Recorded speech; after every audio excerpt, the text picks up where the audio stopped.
चलिए दोस्तों, अब शुरू करते हैं ऑपरेटिंग कॉस्टिंग, जिसको हम बोलते हैं सर्विस सेक्टर कॉस्टिंग भी। सर्विस सेक्टर कॉस्टिंग जनरली उन लोग के लिए होते हैं जो सर्विस सेक्टर में होते हैं, जो सर्विस प्रोवाइड करते हैं।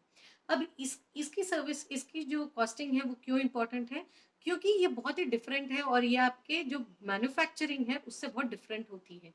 इसमें हमें दो चीज़ कैलकुलेट करनी पड़ सकती है, या तो कॉस्ट या फिर आपका फेयर।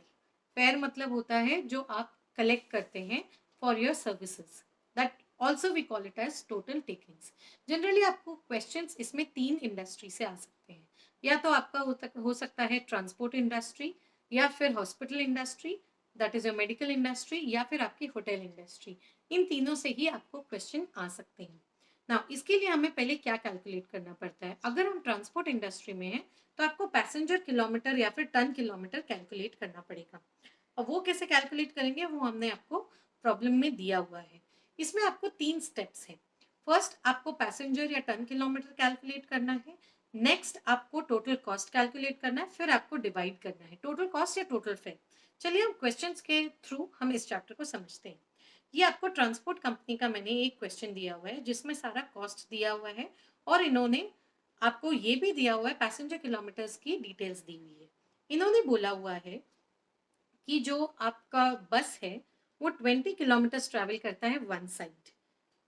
टू साइड्स दोनों अगर हम मिलाएं तो दोनों मिला के कितना हुआ? 40 किलोमीटर्स वन टाइम में ट्रैवल करता है। ये 25 डेज के लिए ट्रैवल करता है, तो हमें total kilometres travel during the month मिल जाएगा। And 3 round trips per day. So into 3 करूंगी तो मुझे total distance in a month by the bus मिल जाएगा। और हर किलोमीटर पे 40 पैसेंजर्स होते हैं, तो टोटल पैसेंजर किलोमीटर्स कितना हुआ? 1,20,000 पैसेंजर किलोमीटर्स। ऐसे मुझे पैसेंजर किलोमीटर्स मिलते हैं। Then I calculate the total cost. यहाँ पे मैंने थोड़ा सा कॉम्प्लिकेटेड क्वेश्चन दिया हुआ है। जो कमीशन है that is on a basis of total takings, तो टोटल कलेक्शन को मैंने एक्स पकड़ा है। तो कमीशन अगर मेरा जो प्रॉफिट है वो 15% है, तो अगर 15% of total takings is my profit, तो मेरा टोटल कॉस्ट कितना होगा? 0.85x। उसमें से 10% इज कमीशन, तो x का 0.1% यहाँ गया, तो टोटल कॉस्ट बिफोर कमीशन कितना होगा? 0.75x। तो अगर 90,350 0.75x है तो x का वैल्यू क्या होगा वो मैंने निकाला। अकॉर्डिंगली मैंने ये टेबल फिल कर लिया है। टोटल पैसेंजर किलोमीटर से मैंने डिवाइड किया तो मुझे इजीली फेयर पर पैसेंजर किलोमीटर मिल गया। मतलब अगर एक पैसेंजर 1 किलोमीटर के लिए ट्रैवल कर रहा है तो उसे 1.003 रुपीज पे करना पड़ेगा। अकॉर्डिंगली अगर एक पैसेंजर 5 किलोमीटर के लिए ट्रैवल कर रहा है तो हम फेयर कैसे निकालेंगे? 5 किलोमीटर्स इंटू 1.003। ऐसे हमें फेयर फॉर 5 किलोमीटर्स मिल जाएगा। नेक्स्ट, मैंने एयरलाइन इंडस्ट्री का क्वेश्चन दिया है। ये बहुत ही फेमस क्वेश्चन है, इसीलिए मैंने ये दिया है। इसमें 3 ऑप्शंस हैं और आपको अकॉर्डिंगली 3 ऑप्शंस पे काम करने हैं। रेवेन्यू आपको दिया हुआ है, अकॉर्डिंगली फ्यूल कॉस्ट भी पूरा दिया हुआ है। This is a very simple question. आपको ऑपरेटिंग प्रॉफिट निकालना है। आपके रेवेन्यू 10,000 रुपीज आपको मिल रहा है पर पैसेंजर, और आपके पास 100 पैसेंजर्स है, तो आपको टोटल रेवेन्यू मिल गया। टोटल कॉस्ट का डिटेल्स दिया हुआ है। टोटल कॉस्ट जब आप कैलकुलेट करते हैं तो आपको ऑपरेटिंग प्रॉफिट मिल जाता है। अकॉर्डिंगली आपको जो तीनों ऑप्शंस हैं उसके हिसाब से आपको तीनों ऑप्शंस के हिसाब से आपको बताना है कि बेस्ट ऑप्शन कौन सा है। बेस्ट ऑप्शन कौन सा होगा जिसमें ज्यादा प्रॉफिट होगा हमें। होटल इंडस्ट्री पे मैंने आपको फिर से एक क्वेश्चन दिया हुआ है जिसमें आपको सेम चीज करनी है। आपको टोटल टेकिंग्स निकालनी है। जब आप टोटल टेकिंग्स निकालते हैं उसके बाद आपको नंबर ऑफ रूम्स दिए हुए हैं। सिंगल रूम 100 है और 100% की ऑक्यूपेंसी रहती है। रेंट अगर आप ए ले तो आपको कितना रेंट मिलेगा? 100 ए लेंगे। Rent for double room is 2.5 ए और ऑक्यूपेंसी है 80% ऑफ 50, तो आपको 100 ए यहाँ पे भी मिलेगा। ट्रिपल रूम की जो रेंट पर नाइट है वो 5 है, और 30 रूम्स है जिसकी ऑक्यूपेंसी 60% रहती है, तो 290 ए जो है आपको रेंट मिलेगा। टोटल 290 ए रेंट आपको मिलेगा पर नाइट। और पर नाइट का आपका रेंट टोटल आपको टोटल कितना कलेक्ट करना है? 1,04,400 जो आपने यहाँ पे ऑलरेडी निकाल रखा है। ओ सॉरी, 290 इंटू 360 ये हमने पर एनम का निकाल लिया। फिर आपको पर एनम इतना आपको रेंट चाहिए, तो ए का वैल्यू क्या होगा वो आपको अकॉर्डिंगली निकल जाएगा। मैंने तीनों इंडस्ट्री पे आपको क्वेश्चन दिए हुए and the questions are very simple. Please go through them और आपको 30 मिनट्स लगेंगे to solve these 3 problems. Once you solve this problem, your operating costing chapter is completely revised. So please stay tuned for the next revision that will be on process costing. चलिए दोस्तों शुरू करते हैं process costing. दोस्तों process costing जो है वो बहुत ही एक लेंदी चैप्टर है और इसमें बहुत सारे कॉन्सेप्ट्स हैं. आप इस कॉन्सेप्ट को अगर इन डीप समझना चाहते हैं तो आप हमारे नॉर्मल और एबनॉर्मल लॉस गेन के वीडियो देख सकते हैं जिसका मैंने लिंक दिया हुआ है. Plus statement of equivalent production का भी मैंने फीफो और वेटेड एवरेज पे आपको लिंक दिया हुआ है. ये तीनों वीडियोस आई वुड सजेस्ट आपको देखने ही चाहिए. It will take you approximately 60 minutes to see these videos. Once you see these videos, उसके बाद आप ये क्वेश्चंस जो हैं वो सॉल्व कर सकते हैं. To give you a brief idea कि प्रोसेस कॉस्टिंग होता क्या है. दोस्तों कुछ ऐसे प्रोडक्ट्स होते हैं जिसका process of making of manufacturing जो है वो बहुत लेंदी होता है, इसीलिए उसको स्मॉल स्मॉल प्रोसेसर्स में ब्रेक करते हैं. तो क्या होता है, आप इनपुट डालते हैं प्रोसेस 1 में, उसका जो आउटपुट है वो प्रोसेस 2 का इनपुट बन जाता है. वो इनपुट बनने के बाद वो वापस जब उसमें प्रोसेस 2 में काम होता है, आउटपुट जो है वो प्रोसेस 3 में जाता है, विच बिकम्स द इनपुट.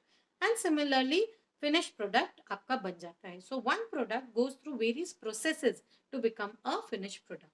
तो अब इसकी अकाउंटिंग कैसी होती है, हर प्रोसेस की सेपरेट प्रोसेस अकाउंट्स होते हैं और हर प्रोसेस में उसका जो कॉस्ट है ऑफ द आउटपुट निकाला जाता है. इस चैप्टर से आप जनरली जो क्वेश्चन है वो एक्सपेक्ट कर सकते हैं from statement of equivalent production and this is very very important. Now statement of equivalent production पे अगर मैं जाऊं तो स्टेटमेंट ऑफ इक्विवेलेंट प्रोडक्शन का आपके कुछ स्टेप्स हैं. अगर आप ये स्टेप्स फॉलो करेंगे तो आपका मिस्टेक कभी भी नहीं होगा. First is calculation of abnormal loss या गेन यूनिट्स. आपको एबनॉर्मल और लॉस और गेन के यूनिट्स फाइंड आउट करने हैं. फिर आपको स्टेटमेंट ऑफ इक्विवेलेंट प्रोडक्शन बनाना है. फिर कॉस्ट पर ईयू निकालिए, अपोर्शनमेंट का स्टेटमेंट बनाइए और लास्ट में प्रोसेस कॉस्टिंग का प्रोसेस अकाउंट बनाइए. यहाँ पे मैंने जो आपको फर्स्ट क्वेश्चन दिया हुआ है रिवीजन, आई वुड सजेस्ट आपको वीडियो जरूर देखिए, उसके बाद आप ये वाला क्वेश्चन सॉल्व कर सकते हैं. This is on process account as well as normal और एबनॉर्मल लॉस का मैंने ट्रीटमेंट यहाँ पे बताया हुआ है. Once you see that question, once you see the videos, ये क्वेश्चन आपके लिए बहुत ईजी होगा. Coming to statement of equivalent production. Statement of equivalent production में भी मैंने आपको 2 क्वेश्चन दिए हुए हैं, क्योंकि आप statement of equivalent production FIFO basis पे भी कर सकते हैं और वेटेड एवरेज बेसिस पर भी कर सकते हैं. देखिए वर्किंग नोट 1 में मैंने कैलकुलेशन ऑफ एबनॉर्मल लॉस या गेन यूनिट्स बनाया हुआ है. यहाँ पे मुझे लॉस हुआ है 100 यूनिट्स का. When I come to statement of equivalent production, मैंने ये फीफो मेथड पे किया हुआ है. फीफो मेथड में मुझे पहले हमेशा first point two note, always start with output. 8300 units मेरा आउटपुट है. ओपनिंग डब्ल्यूआईपी से मैंने पहले फीफो बेसिस पे 1000 यूनिट्स निकाली, तो 8300 के लिए 1000 निकल गए तो बचे 7300 जो मेरा फ्रेश इनपुट से आए हैं. Once I finish with the output, normal loss जो सेकंड मेरा पॉइंट है, important point, normal loss will always be zero in your statement of equivalent production. Don't forget.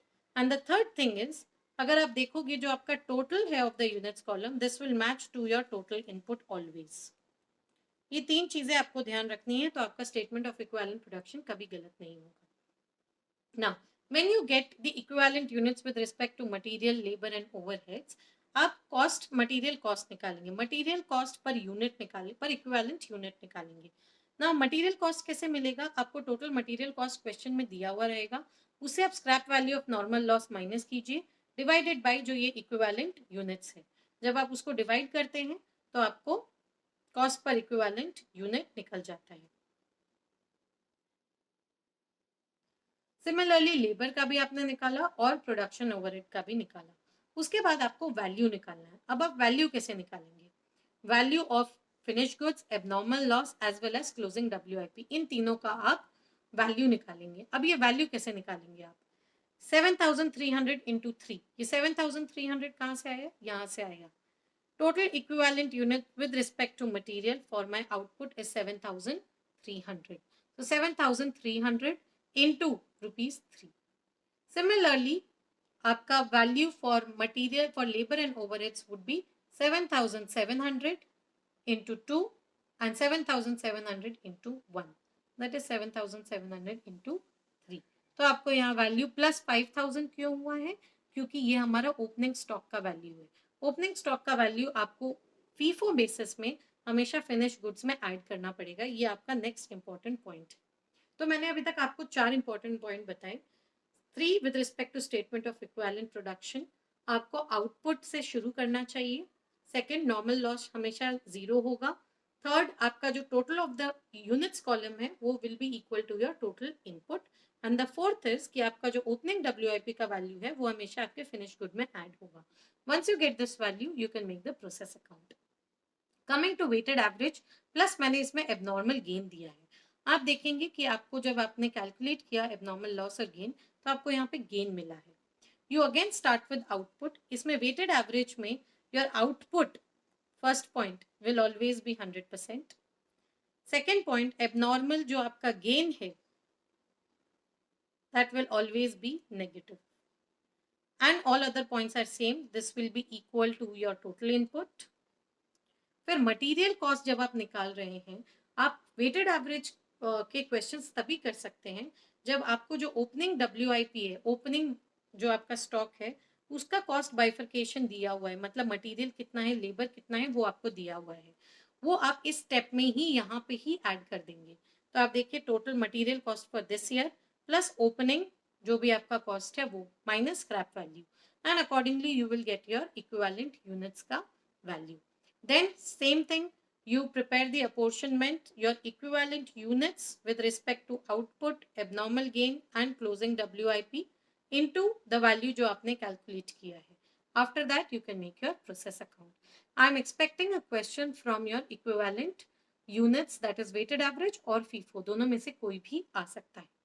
Next is inter process profits. Inter process profits क्या होते हैं? Inter process profits मतलब एक process जो है वो दूसरे प्रोसेस को जो ट्रांसफर कर रहा है गुड्स, वो कुछ प्रॉफिट ऐड करके कर रहा है, that is inter process profits. If you have time revise this, otherwise you can ignore this. I am not expecting a question from inter process profits, but अगर आप समझे तो ये बहुत ईजी है। आपको इसमें ध्यान रखना है कि जो ये कॉस्ट और ये जो प्रॉफिट कॉलम है, this is with respect to the company, not with respect to the process. तो हम with respect to the company हम कॉस्ट और प्रॉफिट को डिवाइड कर रहे हैं। आप यहाँ पे इस ही फॉर्मेट में जाइए, तभी आपको इंटर प्रोसेस प्रॉफिट जो है वो कैलकुलेट कर पाएंगे। प्लीज इसका फॉर्मेट चेंज मत कीजिएगा। This is the easiest format and this is the best format, और ICI भी यही फॉर्मेट फॉलो करता है। तो अगर आप ये 4 क्वेश्चंस कर लेते हैं तो आपका पूरा का पूरा प्रोसेस कॉस्टिंग रिवाइज हो जाएगा। So with this we are done with the process costing as well. Thank you.